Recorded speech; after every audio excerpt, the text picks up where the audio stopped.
बच्चों ये देख रहे होंगे आप लोग, मैंने हिंदी भी लिखी है और इंग्लिश भी लिखी है। अब ये क्यों लिखा गया है, यही आप लोग को बताना है, क्यों लिखा गया है और क्या लिखा गया है, यही आप लोग को बताना है ना। तो यही समझना है। तो ये जान लीजिए कि अगर इंग्लिश में आपको इंग्लिश पढ़ना शुरू करना है या इंग्लिश सीखना है, अंग्रेजी सीखनी है, तो हमें सबसे पहले A to Z आना चाहिए, मतलब A से लेके Z तक आना चाहिए। ठीक है, जैसे अगर हमें हिंदी सीखनी है तो हमें A से ज्ञ तक आना चाहिए, उसी तरह अगर हमें इंग्लिश सीखनी है तो हमें A to Z तक आना चाहिए। अब आते हैं आगे, अगर हमें हिंदी पढ़ना सीखना है तो हिंदी की जो मात्राएं हैं वो आनी चाहिए, हमें आनी चाहिए ना, आ तक की जो मात्राएं हैं। ऐसे ही अगर हमें इंग्लिश सीखना है तो किस अक्षर को किस लेटर में कन्वर्ट किया जाता है, किस अक्षर को किस लेटर में बदला जाता है, ये आना जरूरी होता है। उसके बाद इसकी मात्राएं जरूरी होती है। ठीक है, तो ये इधर की मात्राएं और इधर हिंदी की मात्राएं हैं ये ना, इनको किस लेटर में कन्वर्ट किया जाता है और फिर जितनी उसकी व्यंजन है उसको किस लेटर में कन्वर्ट किया जाता है।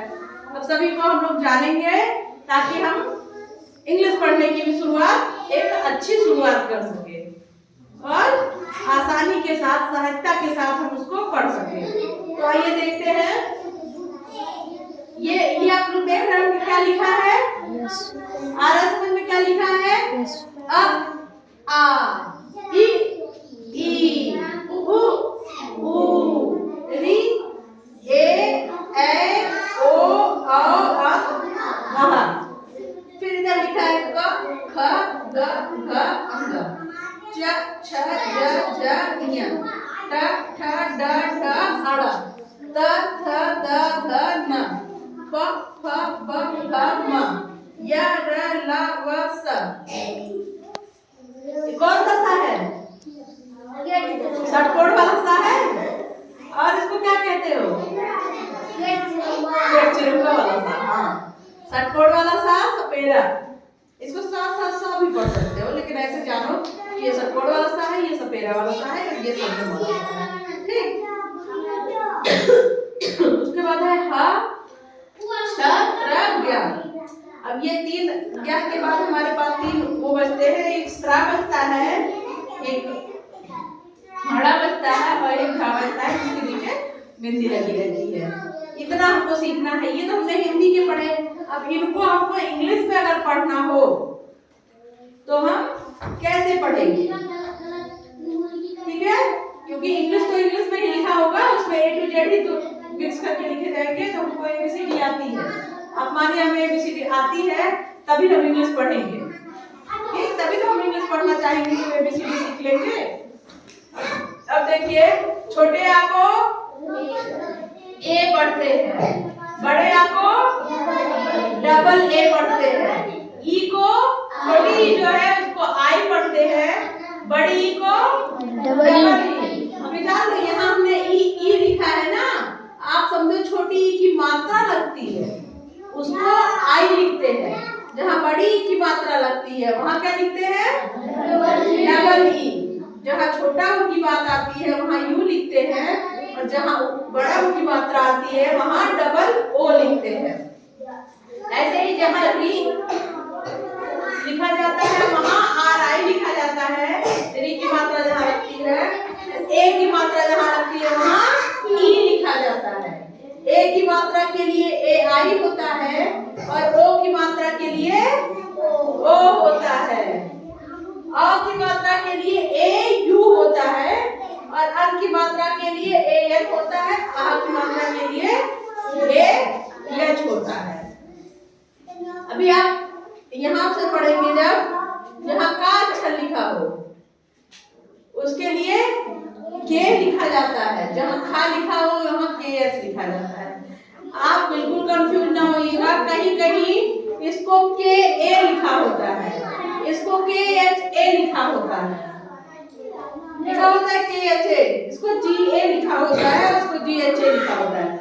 उसमें उसमें घबराने कोई बात नहीं, जहां आ की मात्रा लग जाती है वहां ए बढ़ा दिया जाता है। अब इसको आप पढ़िए, घा के लिए GH, अंक के लिए अभी कुछ लोग बताते AN होता है, ANG, हाँ, और कहीं कहीं दिया है NG। चलिए, चा को लिखने के लिए CH लिखते हैं और छा के लिए CH लिखते हैं, छा। जा के लिए J लिखते हैं और झा के लिए JH लिखते हैं, और इया के लिए YM। टी को क्या पढ़ते हैं?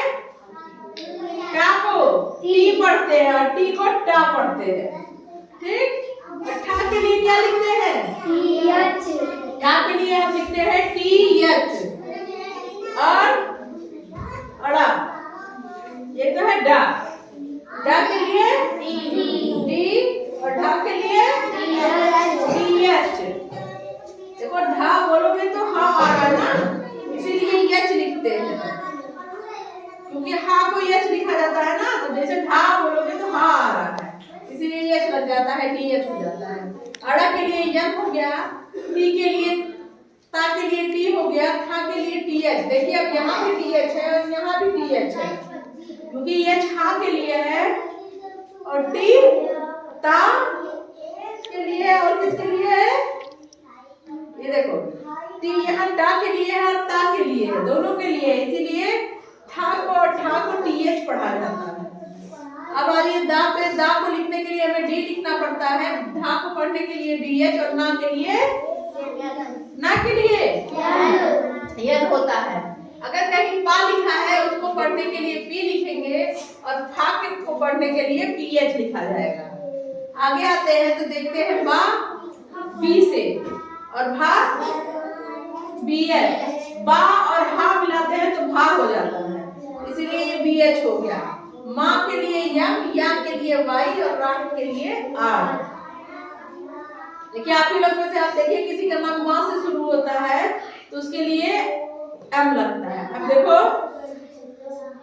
एक इनका नाम है माही, माही है ना, तो माँ पे आपकी मात्रा लग रही है तो यम ए हो गया, ही हा है तो यच हो गया, और बड़ी की मात्रा है तो डबल ई आई हो गया, माही हो गया, ठीक।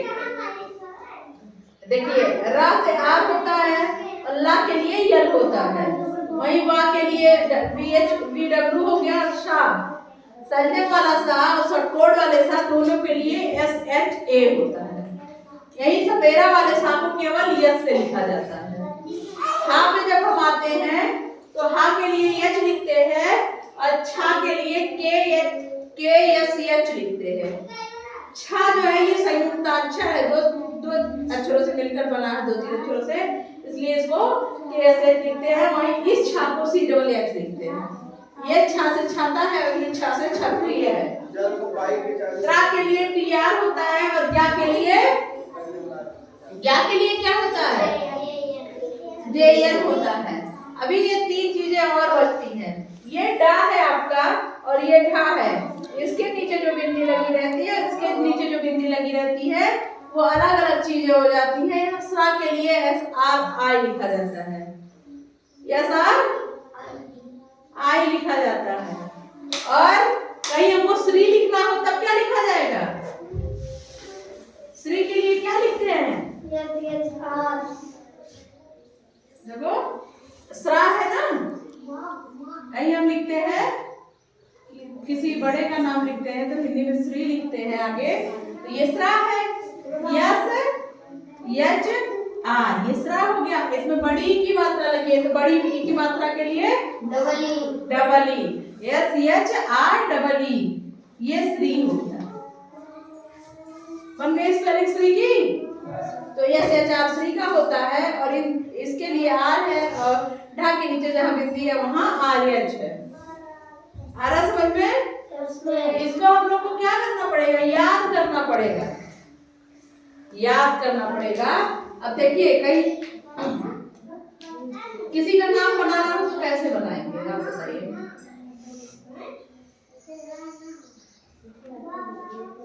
अगर हमको लिखना है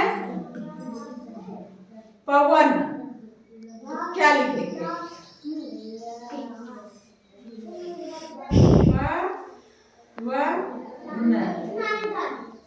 पी के लिए, पा के लिए पी हो गया।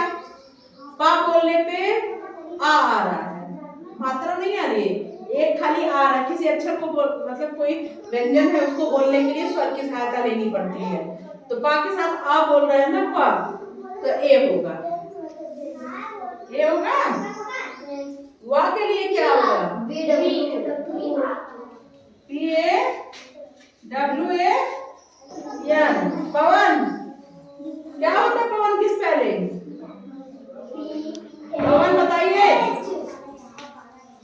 अपने नाम किस पहले? पवन। तो ऐसे ही हम और भी बना सकते हैं। जैसे अगर हमको लिखना है घर, अगर हमको लिखना है घर, अब बनाइए घर की स्पेलिंग। खा को क्या पढ़ते हैं? तो GH लिख दो पहले। घा के साथ आ पढ़ रहा है इसलिए ए लिखना पड़ेगा। और रा के लिए क्या होता है? आ। तो GH घर हो गया, हो गया ना। अब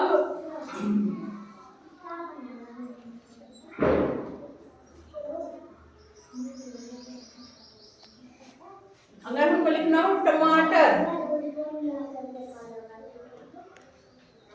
टमाटर, तब क्या लिखेंगे? टी हो गया। यम क्या के साथ ए भी पढ़े? टी ए यम ए टी ए आई। कोई व्यंजन जब हम पढ़ते हैं तो इन स्वरों की सहायता लेते हैं, उसके पीछे जुड़ जाता है, इसलिए ये लगाना पड़ता है बेटा। टमाटर। आप बताइए, और कुछ बताइए इसमें।